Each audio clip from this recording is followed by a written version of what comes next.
भारत में आज़ादी के बाद गंगा जमनी तहजीब का एक गजब का नाटक खेला गया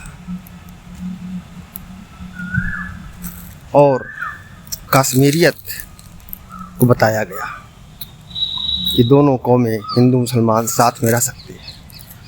लेकिन कैसे संभव है ये?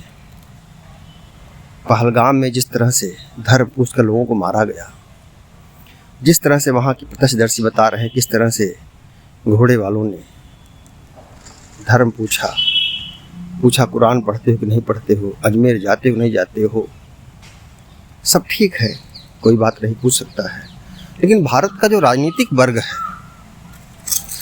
जो इस देश पर शुरू सत्तासीन रहा है, आज़ादी के बाद सत्ता उसी के हाथ में आई, आज़ादी की पहले ही आई, वो परिवार बार बार उसके लोग देश में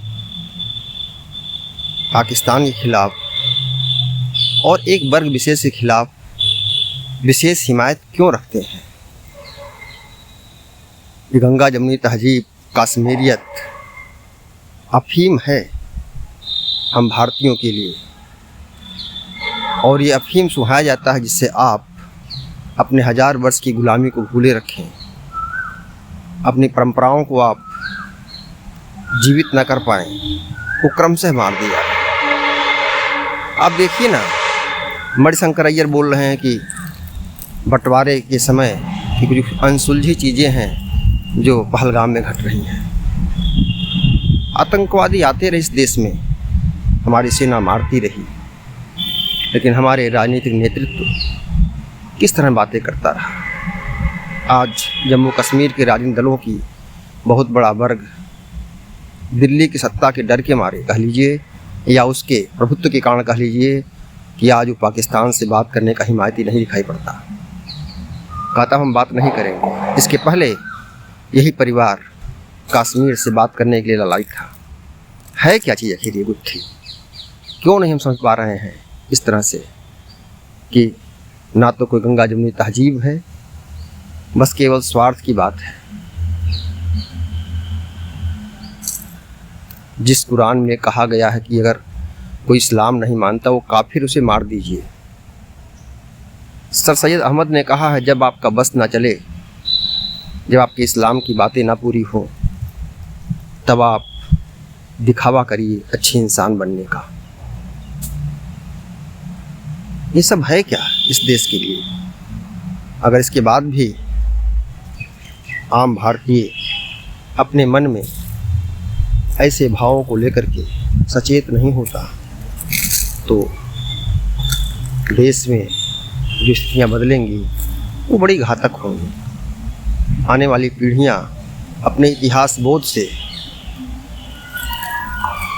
उनके दिमाग से इतिहास बोध और सत्यबोध को मिटाने की पूरी साजिश चल रही है, और इस साजिश में बड़े बड़े लोग शामिल हैं।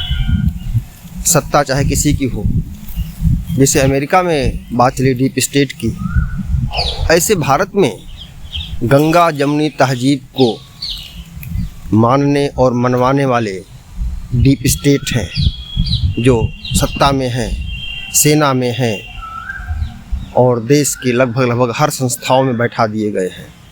जो गंगा जमनी तहजीब की बात करेंगे, उनकी बात आएगी तुरंत सुनवाई हो जाएगी, लेकिन सनातन की बात आएगी, परंपरा की बात आएगी, संस्कृत की बात आएगी, तो नहीं होगी सुनवाई उस पर। आप चाहे विविध मुद्दों को देख लीजिए, कुछ सरकारों ने अगर हट के करने का प्रयास भी किया, संस्थाओं ने करने का प्रयास किया, तो संसद ने चाहे न्यायपालिका ने ऐसे काम में बाधा पैदा कर दी। 3 तलाक का मुद्दा, शाहबानो केस का प्रकरण इस देश में क्या बताता है? और भी जो वक्फ बोर्ड का मामला कि 2013 के बाद जो संशोधन किए गए, उससे वक्फ की संपत्ति 2 गुना से ज़्यादा बढ़ गई 10 साल में, 2013 से 2024 के बीच में। कैसे? साजिश तो है, और इस साजिश को समझना पड़ेगा, नहीं तो गंगा जमनी तहजीब में, कश्मीरियत में अपने देश की सनातन परंपरा नष्ट होती रहेगी और हम देखने सुनने के अलावा कुछ नहीं कर पाएंगे। इसलिए सावधान रहिए, सचेत रहिए और अपनी परंपरा को जीवित रखिए। नमस्कार साथियों, मीडिया गुरु को लाइक, सब्सक्राइब और शेयर धन्यवाद आपका।